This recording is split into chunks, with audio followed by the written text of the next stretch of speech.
Olá, estamos dando início a mais um programa Debates Le Monde Diplomatique Brasil, uma iniciativa do jornal Le Monde Diplomatique Brasil em parceria com a TV PUC, com o canal universitário e com a TVT, a TV dos Trabalhadores. Hoje nós vamos tratar de questões urbanas. E o título sugere boiadas urbanísticas. Nós estamos, de alguma maneira, parodiando o ministro do Meio Ambiente que quer passar suas boiadas ambientais. Vamos ver o que acontece com as cidades, aproveitando essa situação de pandemia e ameaçando direitos. Para isso, para essa discussão, nós estamos trazendo duas pessoas especializadas no assunto que eu vou apresentar agora para vocês. Uma forma breve, porque o currículo dos dois é extenso, eu quero apresentar primeiro a Hermínia Maricato. Ela é arquiteta, é urbanista, é professora titular aposentada da FAO-USP, é professora visitante do Center of Human Settlements da Universidade de British Columbia e da Witwatersrand University de Joanesburgo, na África do Sul. Foi coordenadora do curso de pós-graduação da FAO e membro do Conselho de Pesquisa da USP.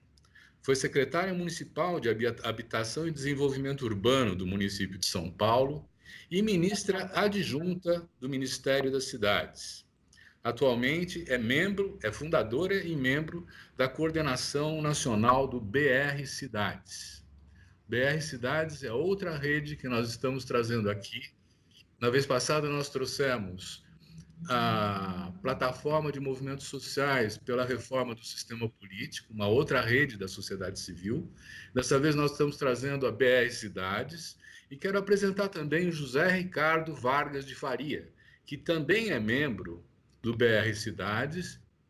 Ele é engenheiro, ele é urbanista, é mestre em administração pela Universidade Federal do Paraná, doutor pelo Instituto de Pesquisa e Planejamento Urbano e Regional da Universidade Federal do Rio de Janeiro, é professor permanente dos programas de pós-graduação em Políticas Públicas e em Planejamento Urbano da Universidade Federal do Panamá, foi sócio fundador da Ambience, sociedade cooperativa que atua em assessoria, consultoria nas áreas de planejamento urbano e regional, políticas urbanas, gestão pública, cooperativismo, autogestão, gestão democrática e participativa.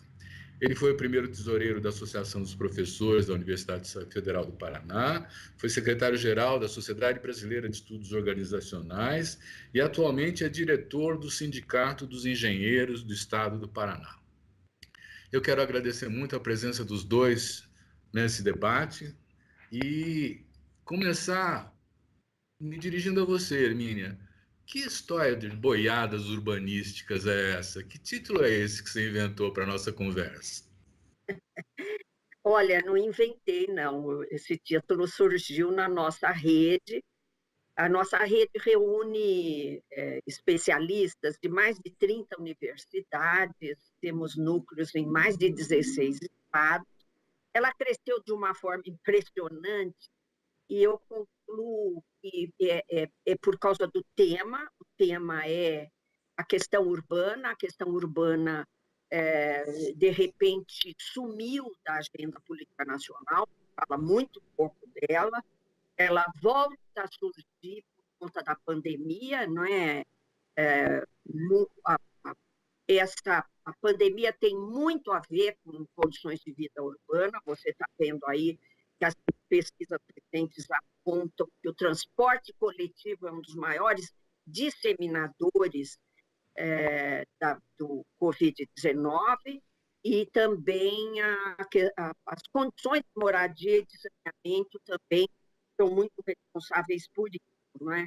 Então, a questão urbana, ela emerge, mas mesmo com essa importância que adquire com a pandemia, ela não adquire a importância que deveria ter na nossa sociedade, onde 85% da população mora em cidades, mais de 30% nas grandes metrópoles. Nós temos metrópoles maiores do que países, Portugal, vários países da América Latina, por exemplo, e isso não é levado muito em consideração. Você vê que o Dória extinguiu a Implasa, que é a empresa metropolitana de planejamento aqui em São Paulo, como se fosse banal, não é? Você extinguir uma empresa que planeja a região metropolitana formada. Eu estou dando o exemplo de São Paulo, né? Mas nós temos no Brasil metrópoles desgovernadas, né? Então, muitos municípios, cada um com política diferente, apesar de ter lei, nós temos lei avançada no país, nós temos o Estatuto da Metrópole, nós avançamos muito pouco essa governança metropolitana. Mas o que nós percebemos nesse período de pandemia, houve essa evidência, mas ao invés de caminharmos na solução de problemas, nós estamos caminhando num sentido contrário, que nós estamos chamando das boiadas aí urbanísticas, né? Que estão passando, já que a mídia está muito preocupada, eu vou repetir o que o ministro do Meio Ambiente falou na reunião famosa do dia 22, já que está todo mundo preocupado com a pandemia, nós vamos passar as boiadas, né? E no caso das cidades, nós estamos vendo passar, por exemplo, ao novo marco do saneamento, que privatiza o saneamento, e ao invés de resolver, nós vamos atrasar a solução da falta de água, o não acesso à água tratada por 35 milhões de pessoas no Brasil, o não acesso ao esgoto, à coleta de esgoto por 100 milhões de pessoas no Brasil. Nós temos uma legislação urbanística, um ataque aos planos diretores e à legislação urbanística em várias cidades do Brasil. O Zé Ricardo, que conhece isso melhor do que eu, está trabalhando, está fazendo esse levantamento dentro da nossa rede, pode falar sobre isso, os ataques à legislação urbanística, e nós temos, finalmente, um ataque sobre a forma de despejos. Parece incrível que você tenha judiciário, prefeituras, governos estaduais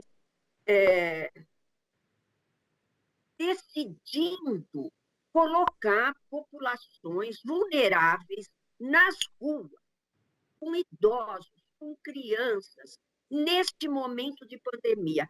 Eu diria até que isso é um crime antes da pandemia. Por quê? Porque a nossa legislação, nossa Constituição, ela fala de liberdade. A nossa Constituição dá o direito ao transporte, ao saneamento, mas isso, a função social da propriedade está lá na nossa Constituição, ela é regulamentada pela cidade, mas nós não vemos um judiciário se referir a toda uma legislação avançada que nós temos e que parece que é desconhecida, não é? E é importante lembrar que na produção das cidades brasileiras, na produção do ambiente construído, uma grande parte não tem a moradia, nem direito à cidade, nem pelo Estado, nem pelo mercado. E as pessoas não moram na estratosfera, elas não moram no ar, elas têm que morar num pedaço de chão. E um chão que precisa, não basta ser a moradia, precisa ser uma moradia que tenha acesso ao transporte, à água, ao esgoto, à iluminação, aos equipamentos sociais, pois esse direito é negado, não é? O fato de que o ser humano precisa de uma moradia para para sobreviver. Esse direito é negado, as pessoas ocupam porque elas não têm outra alternativa. Eu não estou fazendo uma alegoria à ocupação, não. Eu estou dizendo que existe uma ocupação geral informal de terras no Brasil. Aliás, tem também uma ocupação, uma tradição de grilagem de terras públicas também no Brasil. Isso quase não se vê, não é? Isso tem uma bibliografia vasta mostrando, mas quando uma comunidade vulnerável ocupa uma área por absoluta falta de alternativas, aí você tem um Estado que mobiliza para pôr essas pessoas na rua em plena pandemia. Em plena pandemia. Parece mentira que isso aconteça com milhares de pessoas, milhares de famílias. E qual é o principal protocolo para a gente combater o coronavírus, a epidemia do novo coronavírus? É o isolamento social. É a higiene, todos esses cuidados, num país em que parte da população não tem acesso à moradia e constrói sua própria condição de moradia e de cidade de forma absolutamente informal. Então, nós temos uma parte das moradias congestionadas, sem ventilação, que é outra condição importante contra a epidemia, sem insolação, sem ventilação e sem saneamento. São 35 milhões de pessoas. É o equivalente a muita população de muitos países, inclusive muitos países avançados, não é? Então, essa é um quadro, estou terminando, né? Um quadro tão escandaloso, tão extravagante, e é impressionante como isso passa invisibilizado pela mídia. Aliás, quero cumprimentar a TVT, ainda bem que, felizmente, uma parte das forças democráticas desse país se mobilizaram para construir um veículo de comunicação de massa que faça uma contranarrativa a essa a essa desinformação general. Eu quero agradecer por isso. Muito bem. Hermínia, está ótima a entrada.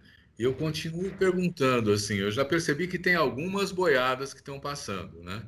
Queria perguntar então para o José Ricardo. José Ricardo, você tem algum detalhe maior sobre essas boiadas que nós estamos falando? Realmente são muitas boiadas, né? Até o que é essa ideia da boiada já é uma questão importante para a gente pensar, né? Na fala do ministro, no 22 de abril, ele basicamente indicava esse momento da pandemia como uma oportunidade, né? E só essa qualificação, ela de certa maneira, nos remete ao quão quão criminosa é essa ideia, né? Pensar esse momento da pandemia como uma oportunidade para que agendas que não tenham legitimidade social, agendas que não tenham apoio da sociedade, sejam aprovadas, aproveitando esse momento em que a pandemia concentra, né, e de alguma maneira orienta os olhares para um problema grave que nós estamos vivendo hoje no Brasil, né? E são muitas boiadas, de fato, né? Você tem, por exemplo, na educação, nesse momento, junto com, nesse contexto específico da necessidade de ações de ensino remoto, num contexto emergencial, vários governos estaduais e municipais aproveitando a oportunidade para instituir o ensino à distância, por exemplo, como regra. E isso é uma boiada que passa, né? Ou que passa, ou que esses governos procuram fazer passar, né?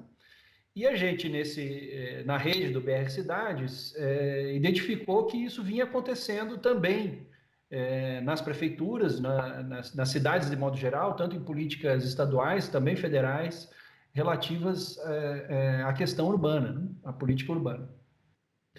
E, como disse a Hermínia, surgiu ali alguns integrantes do BR Cidades.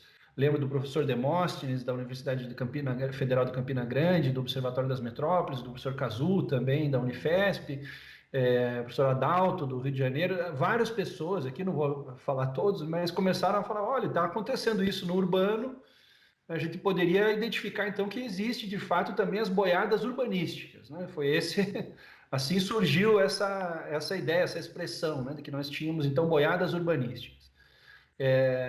Essa identificação, ela tem algumas características, né, mas eu vou tentar pontuar algumas aqui para a gente começar a nossa conversa nesse nível mais específico, né?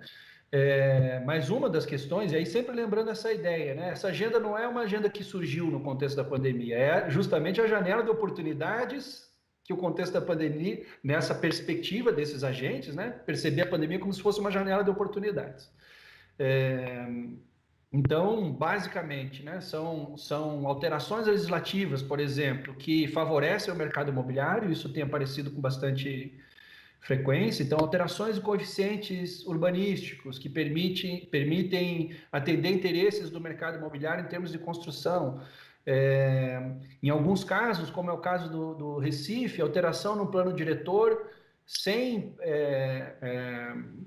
promover o devido debate. Aliás, fazendo um parênteses aqui, esse é um ponto importante também, né? O momento da pandemia, claro que cria restrições para que você possa fazer audiências públicas, debates, consultas, que são conquistas históricas, né? Do movimento social, do movimento popular, para garantir que as alterações legislativas no campo urbano passem por um processo de debate ampliado, né?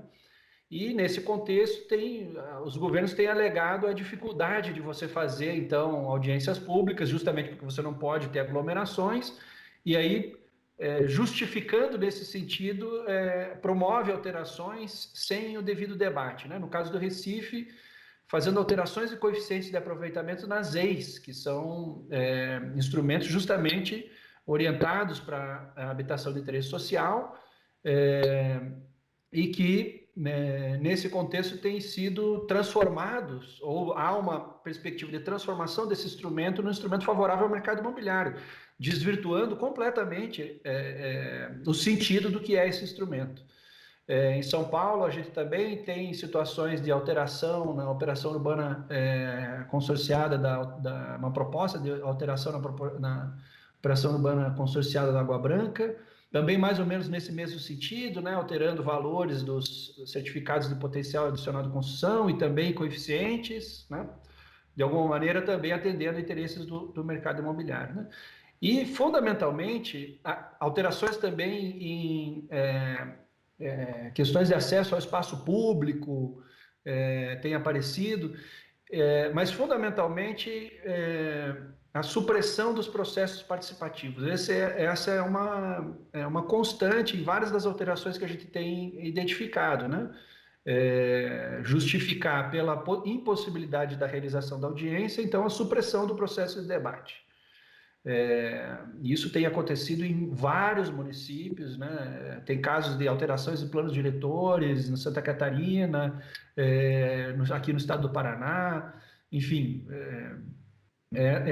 Esse talvez seja o elemento mais preponderante dessas boiadas, né? Aquelas alterações que, de fato, não interessam, de modo geral, à sociedade, e que, portanto, teriam dificuldades de serem aprovadas em processos participativos, então você justifica a ausência do processo participativo com esse momento da pandemia. Muito bom. Emília, você esteve profundamente envolvida na elaboração do Estatuto da Cidade, de planos diretores, e isso foi encarado àquela altura como uma conquista. Nós estamos chegando a um nível de civilidade e a uma concepção de cidade mais justa, mais igualitária, mais inclusiva. O que aconteceu com essa legislação e esse esforço todo, hein? Pois é, Silvio. Eu preciso dizer aqui, trazer à baila a minha condição de professora titular de planejamento urbano da Universidade de São Paulo, antes de dizer que se trata de um conjunto de ideias fora do lugar. Na verdade, o Flávio Vilaça escreveu um livro maravilhoso que se chama A Ilusão do Plano Diretor. E ele escreveu há um certo tempo. Ele também foi professor titular de planejamento urbano da Faculdade de Arquitetura da USP, né? Veja, não se trata de dizer que planejamento não funciona ou que a gente pode encarar essas cidades caóticas sem plano. Não é possível. Mas é preciso dizer que toda cidade brasileira com mais de 20 mil habitantes tem plano diretor. Ou seja, os estudantes de arquitetura fazem uma brincadeira comigo, que é um meme, que eu levanto o dedo assim, e falo, não faltam planos, não faltam leis, porque você tem uma legislação no Brasil, nós, inclusive, ficamos famosos no mundo, o Estatuto da Cidade foi festejado pela ONU, no mundo inteiro, nós tivemos um reconhecimento daquele ciclo de prefeituras democráticas, com participação social e muita investimento voltado às populações vulneráveis, né? Aquela coisa que como é que a gente chamava? Inversão de prioridade. E também esse ciclo democrático, a partir da Constituição de 88, a partir de muita luta, que você participou muito, que eu me lembro muito bem, não é? Nós conquistamos um arcabouço legal avançadíssimo. Né? O Estatuto da Cidade, Lei de Consórcios Públicos, nós tínhamos lá a Lei de Saneamento de 2007, a Lei de Mobilidade, a Lei Federal de Mobilidade Urbana, ela é tão avançada que eu costumo dizer que ela é perfeita para a Dinamarca, para a Noruega, e ela deixa a quarta prioridade para o automóvel. A primeira são pedestres e veículos não motorizados. Enfim, nós temos uma lei muito importante de resíduos sólidos, nós temos o Estatuto da Metrópole. Então, nós temos planos e nós temos leis. Por exemplo, o Estatuto da Cidade, ele dá um caminho para a aplicação da função social, não é? Que é essa coisa de combater imóveis vazios, terras vazias, servidas de infraestrutura, imóveis. Hoje saiu uma live da nossa advogada maravilhosa, a Pedeschi, né?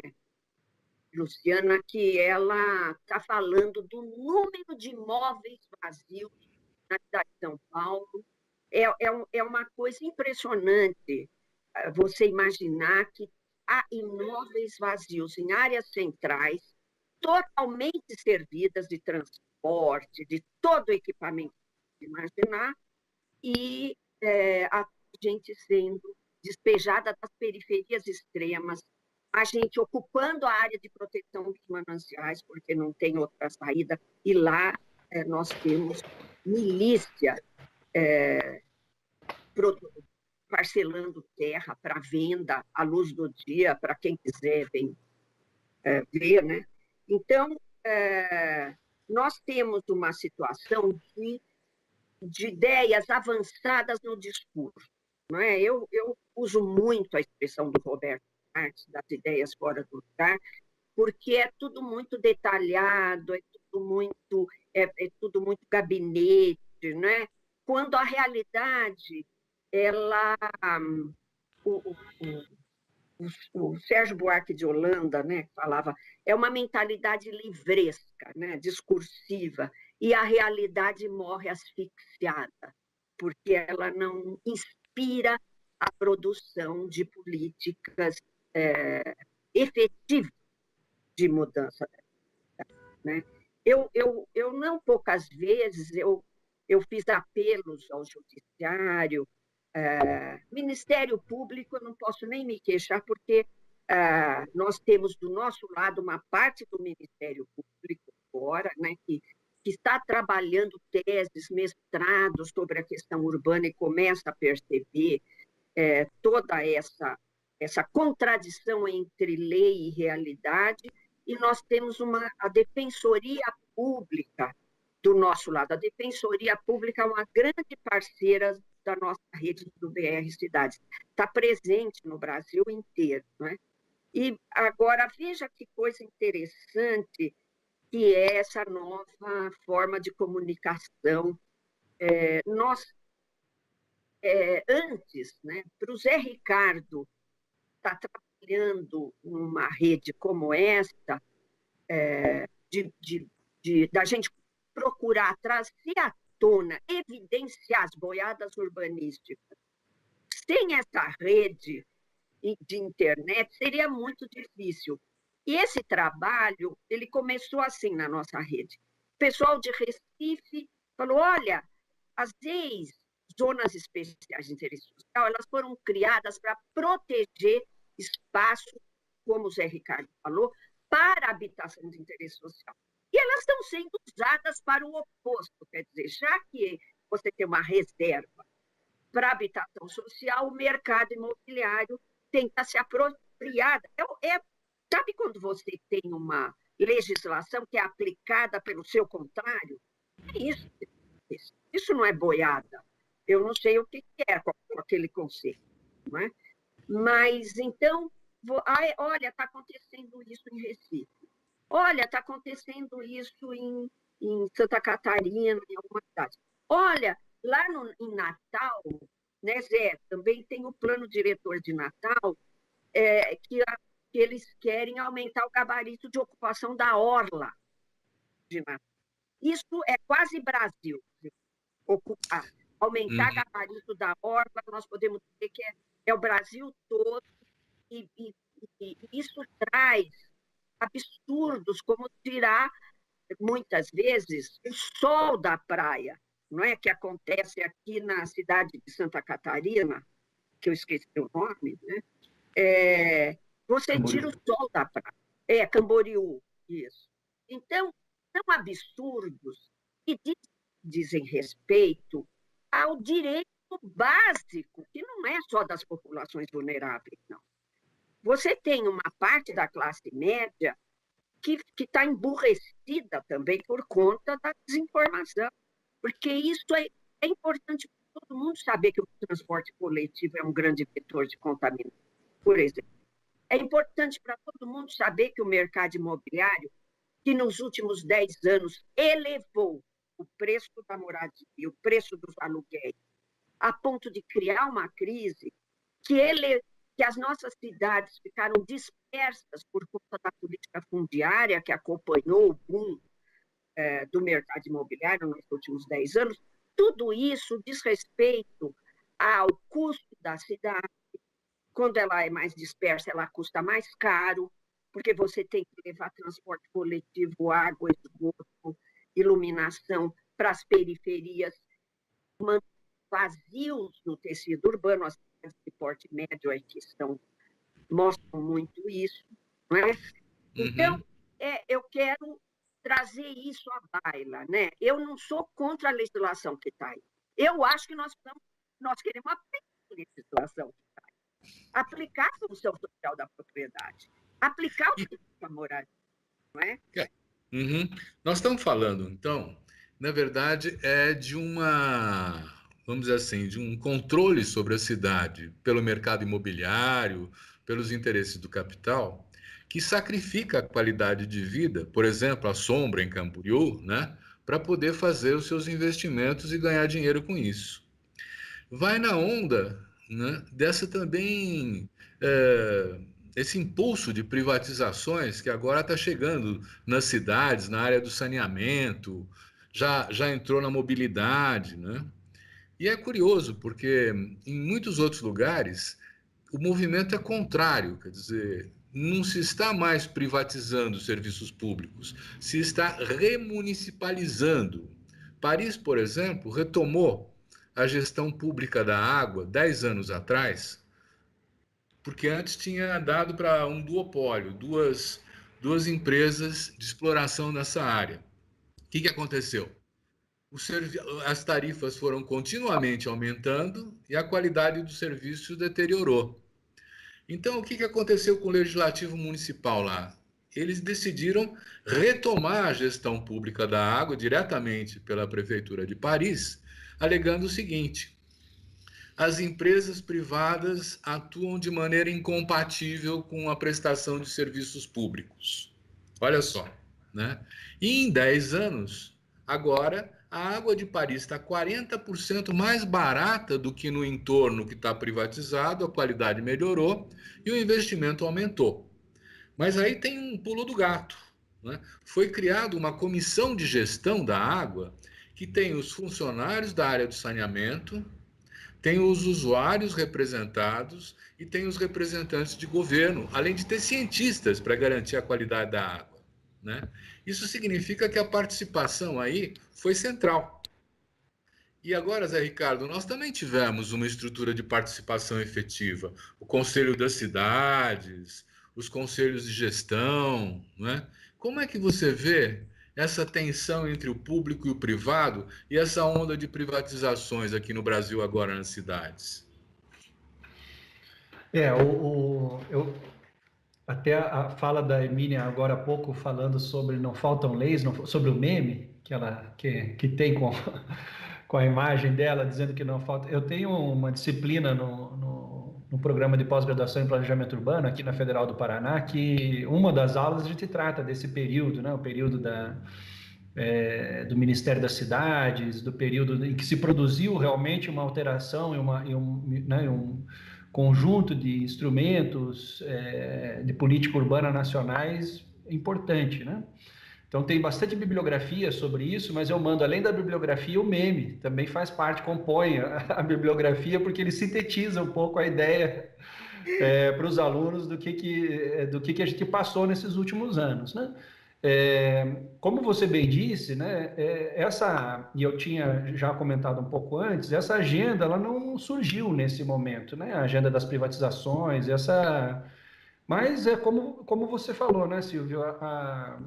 Em todo lugar do mundo, o fracasso dessas alternativas tem se evidenciado. Portanto, elas acabam por se tornar cada vez mais contrárias ao interesse social e, portanto, cada vez também mais difíceis de serem legitimadas em processos participativos.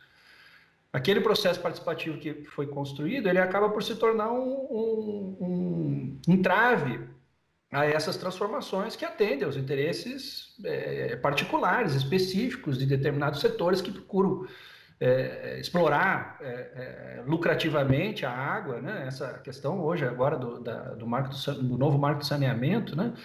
Num contexto, nós estamos aqui no sul há praticamente 6 meses sem chuva, com rodízio no abastecimento de água, já partindo para daqui a pouco 24 horas com água, 48 horas sem, naqueles lugares que têm recebido água, porque em várias regiões aqui da região metropolitana de Curitiba já não recebe, por conta do seu posicionamento dentro da rede de distribuição, né? Por dificuldade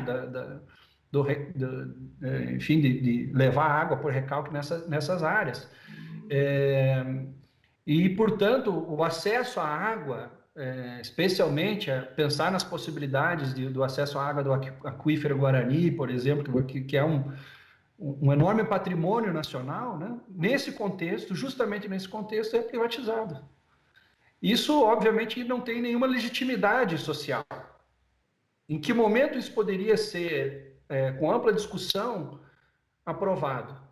Só no momento em que a discussão não se dá. Só no momento em que você consegue justamente passar longe dos olhos, né, da sociedade brasileira essas transformações. Esse é o ponto-chave da tal boiada, né?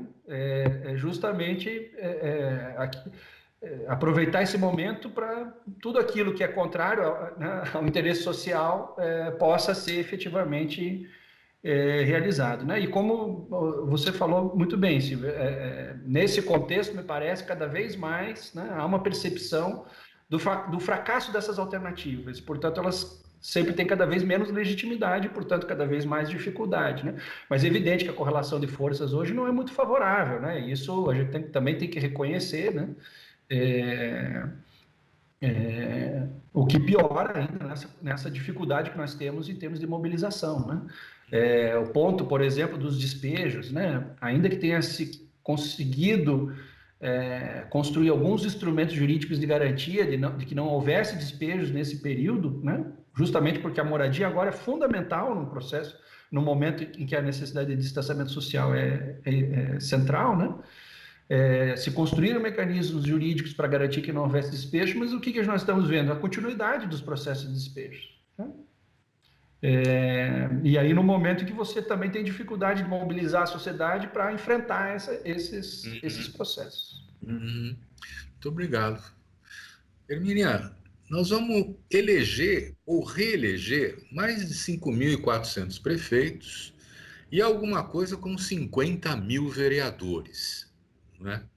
Quer dizer, nós estamos há 3 meses das eleições, né? E a gestão das cidades está em questão, porque são eles os operadores das políticas municipais, né? Como é que o BR Cidades está vendo a eleição? Ele está propondo alguma coisa? Estamos sim, Silvio. O BR Cidades nasceu com a ideia de refletir, repensar as cidades no contexto do projeto Brasil, que é repensar um projeto do Brasil, né? E da Frente Brasil Popular, e propor. Nós temos clareza que nós estamos num novo ciclo político, econômico, social e ambiental no Brasil, em consonância com a globalização neoliberal, e que nós precisamos inovar. Nós precisamos definitivamente reinventar a política no Brasil. Não é? Nesse sentido, no início, eu estava convicta que o nosso trabalho era de médio e longo prazo. Não queria ouvir falar em nada que fosse institucional de curto prazo. Pensei muito que eu queria dedicar os anos que me restam de vida para a sociedade civil, para a gente fazer um esforço de pedagógico, de formação e de informação da sociedade brasileira sobre sua própria condição, para que a gente superasse o que eu considero que foi uma armadilha, que foi uma institucionalização de toda a esquerda, de todas as nossas forças democráticas, e que saíram do chão, não é? Da cidade, do chão, de onde moram a maior parte da nossa população trabalhadora, e que esse espaço foi ocupado, nós sabemos por quem, né? Religiões pentecostais que prestam serviço, áreas onde o Estado está ausente, as milícias, crime organizado. Aqui em São Paulo, o crime organizado é muito importante.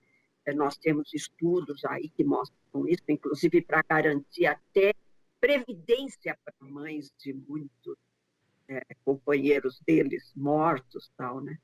E então nós achamos que era hora de repensar o Brasil, produzir diagnósticos e propostas, mas cada vez mais nós fomos nos aproximando da ideia, olhando os ataques à democracia no Brasil tão forte, que a eleição municipal deste ano teria e tem, né, um papel estratégico. Como nós achamos que não dá para reconstruir a democracia brasileira sem capilaridade no território do país todo, né, no campo e na cidade, nós estamos convictos de que a reconstrução da democracia no Brasil passa pelos bairros, pelas igrejas, pelas escolas, pelas ruas, novamente, coisas sobre as quais nós escrevemos muito, nós 3 que estamos aqui. Né? E então, a gente fez 2 encontros nacionais, chegamos numa plataforma nacional de consenso entre nós, geral, de alguns pontos. A gente recuperou muitas das políticas do ciclo virtuoso da política urbana no Brasil, cujo programa mais importante foi o orçamento participativo. É muito importante reconhecer que nós abandonamos instrumentos de participação social e de controle sobre investimento na cidade, distribuição de renda, como é o caso, políticas públicas, como é o caso do orçamento participativo, não é? E também agregamos algumas novidades do urbanismo nunca mundial, modernista, principalmente urbanismo moderno, não se aprofundou, que é a questão ambiental, questão das identitária, né, de gênero, de raça.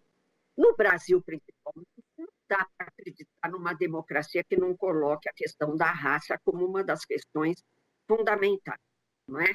Então, após esses 2 encontros e fixar uma agenda nacional, nós decidimos que todos os nossos participantes partiriam para discutir a agenda local de sua cidade.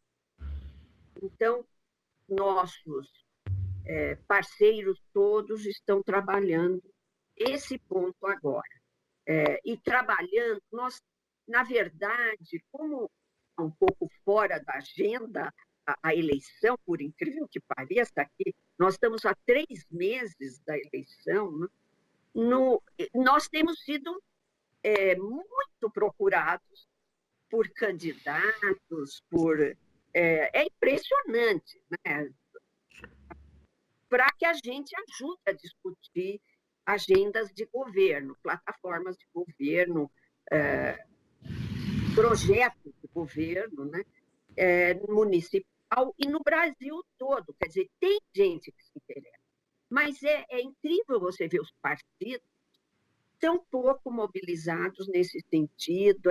Você vê todas as forças democráticas do país muito mais, se você olhar o discurso, muito mais preocupadas com a última coisa que o presidente falou do que, de fato, com o que nós queremos no meio dessa pandemia. A política urbana é fundamental, o poder local é fundamental, a Constituição garante para o poder municipal muita autonomia. Eu recentemente fiz uma live com o Machado, que foi prefeito de Piracicaba, e o Cláudio de Mauro, que foi prefeito de Rio Claro, e uma das evidências que nós lembramos é que, naquele período, nós tínhamos poucos recursos. Quando eu fui secretária do governo Erundina, na cidade de São Paulo, a gente era a briga de foice por cada centavo do orçamento na reunião do secretariado lá, né, que tinha o Paulo Freire, a Madrina Chauí, esse grupo todo, o Paul Singer. E nós tínhamos poucos recursos e fizemos muito. Isso é interessante. Então, o poder local é muito importante, muito. Há pequenas cidades no Brasil fazendo coisas importantes. O Ricardo certamente tem muito exemplo aí para falar sobre isso. Tem. Inclusive, por exemplo, eu tenho conhecimento que tem 16 cidades brasileiras que adotaram o tarifa zero, né? Quer dizer, na mobilidade. Né? Significa que quem paga a conta do transporte público é o conjunto geral dos impostos, não é o usuário do serviço, né? Quer dizer, e nesse sentido, tem iniciativas, mas os municípios estão todos estrangulados de financiamento, né? Quer dizer, hoje em dia nós temos uma divisão entre o governo federal, o governo estadual e os governos municipais da receita proveniente dos impostos, onde a parte mais fraca é o município, né? Que é justamente quem tem que atender os serviços, né? Então, pensando, inclusive, essa questão do financiamento, né? O BR Cidades tem alguma prioridade, assim, tem alguma proposta, José Ricardo, para enfrentar essa falta de grana no município, no governo municipal?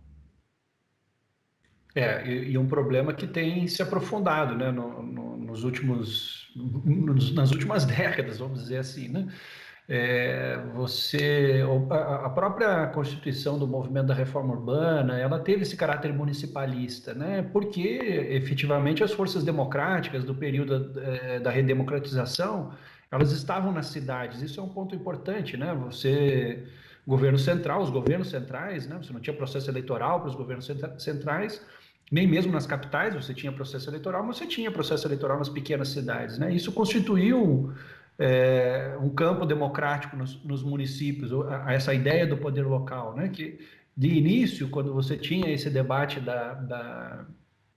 do projeto democrático popular, a centralidade do poder local sempre foi muito destacada, né? Esse era um ponto importante. A Constituição indicou esses elementos, né? Levou atribuições aos municípios, promoveu, de certa maneira, também o aumento da distribuição fiscal para os municípios.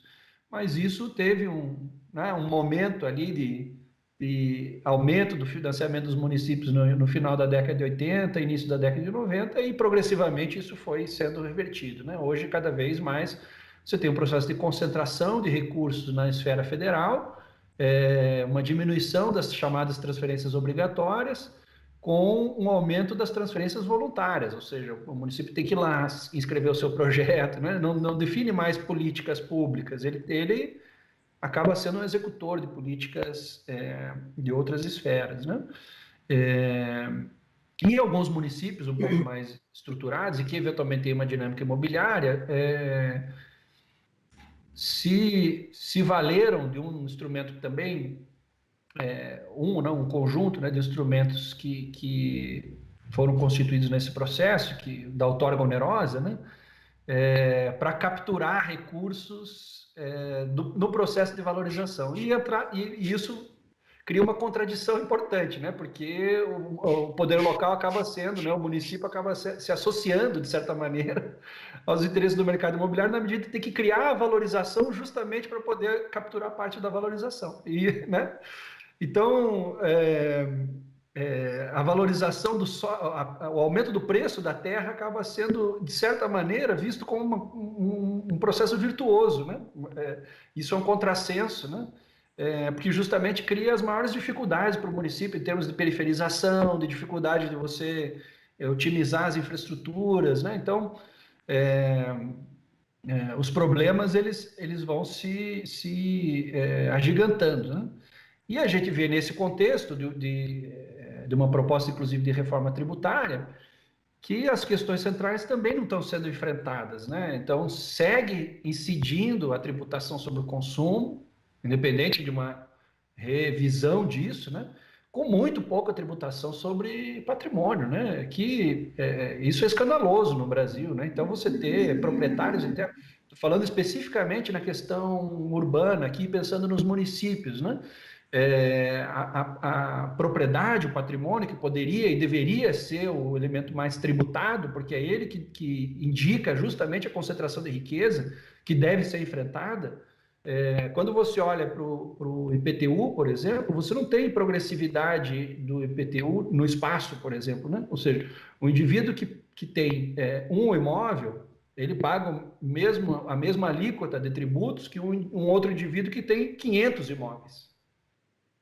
Não tem uma tributação sobre a propriedade que seja progressiva em relação à quantidade né?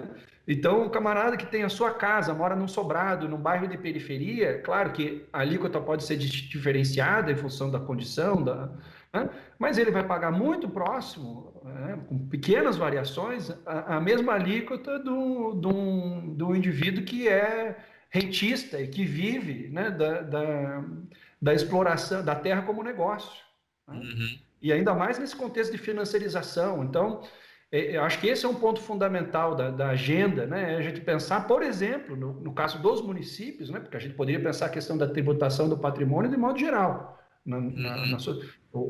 O IPVA também entraria aqui, o Imposto sobre Terra Rural também entraria aqui, mas no caso dos municípios especificamente, né? Como você pontuou como pergunta fundamental, o IPTU, por exemplo, ele precisa ser repensado nessa perspectiva de tributar quem de fato tem patrimônio, né?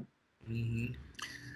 Tá Agora, ótimo. Silvio, só uma questão, nós no BR Cidade estamos pensando, nós temos um programinha lá, e estamos pensando em discutir essa questão, né? A questão da economia municipal, porque o Ladislau Dalport está com a proposta de um banco ou uma moeda local, há diversos economistas que estão com propostas ligadas a pequenas empresas, etc., né? Então, nós pretendemos fazer essa discussão neste mês. Isso é É uma ótimo. sugestão para você também Isso é poder ótimo. trazer essa questão. Porque existem países que têm bancos municipais, né? E muitos deles conseguiram um nível de desenvolvimento. Por exemplo, Montreal, no Canadá, eles mesmos chamam um processo de revolução tranquila. Quer dizer, eles criaram um banco, passaram toda a folha de pagamento do município, os funcionários, tudo para o banco, e o banco começou a ter dinheiro para investir no interesse público na cidade. E foi melhorando. E hoje Montreal é uma das cidades de maior qualidade de vida do Canadá. Isso tem 30 anos, não é assim tanta coisa, né? Mas isso traz, Hermina, uma questão que é a questão das tarifas, sabe? Eu estou começando a achar, pega, por exemplo, o transporte público. Hoje nós estamos com uma circulação muito mais baixa por causa da pandemia do que o normal, não é? E o sistema se equilibra a partir de cobrar a tarifa dos usuários, não é? A partir de um volume de gente circulando. Se esse volume é menor, o sistema não se equilibra mais. E está precisando cada vez mais de investimento do dinheiro público. Nós entrevistamos aqui um prefeito que disse assim: era tanto subsídio que a empresa de transporte queria para botar os ônibus correndo na cidade, que nós resolvemos bancar tudo, porque a diferença era muito pequena, né? Então a pergunta que eu quero fazer para você é: você acha que esse modelo de tarifa está em questão hoje ou ele deve continuar? Olha, eu não sou especialista e nós temos no BR Cidades companheiros ultra especialistas nessa questão. E também ontem nós estávamos participando de uma discussão sobre saneamento e foi levantada a questão da tarifa zero no saneamento.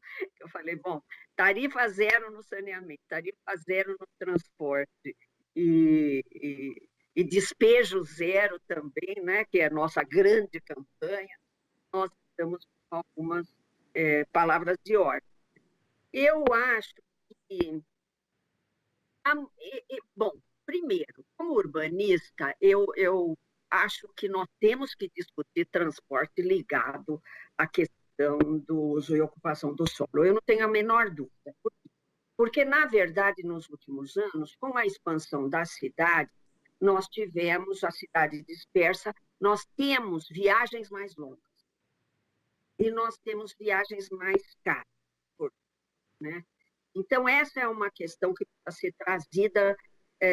Se a gente vai trazer a questão da tarifa, tem que discutir o sistema, tem que discutir uma política de controle sobre a dispersão horizontal da cidade, sem dúvida nenhuma, essa questão de você levar emprego para as áreas que não tem. A gente não tem muito controle sobre o uso e ocupação do solo, por isso que o Zé Ricardo citou aí, né? Por causa do grande peso que tem no Brasil proprietários de terra e imóveis, né? Então, faz parte, né? Eu chamo nó da terra, faz parte da sociedade brasileira esse poder, né, patrimonialista, né? Então, agora, tarifa zero, algumas prefeituras que aplicaram, no caso de Maricá, são prefeituras que têm uma arrecadação razoável, não é? E nós já tivemos essa discussão no BR e trabalhamos com a ideia de, em alguns municípios, tarifa zero, em outros municípios, com tarifa social. Não é? Agora, como a POF do IBGE de 2017 apontou que A o pesquisa de preço orçamento familiar.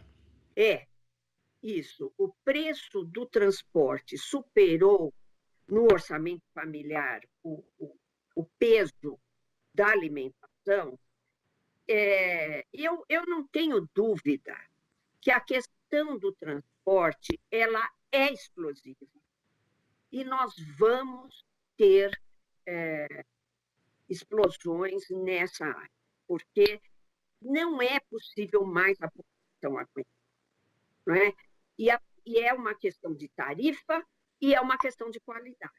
São duas questões que eu acho que nós precisamos levar em consideração. Né? Por uma resposta um pouco mais aprofundada, eu vou te dar aí uns nomes de algumas pessoas que eu costumo consultar. Do Zé Ricardo, que você falar sobre isso. Zé Ricardo, você tem a palavra. Eu até estava, porque você tinha falado antes do Tarifa Zero, né, que é uma... Eu sou do departamento de transportes aqui em Curitiba e acabei deixando passar essa chance que o Silvio deu de falar da questão do transporte coletivo. Mas, sim, a gente vem acompanhando, não só em Curitiba a gente acompanha com mais... Curitiba que justamente é tratada como um exemplo, como um modelo de cidade... justamente por causa da questão do transporte coletivo, né?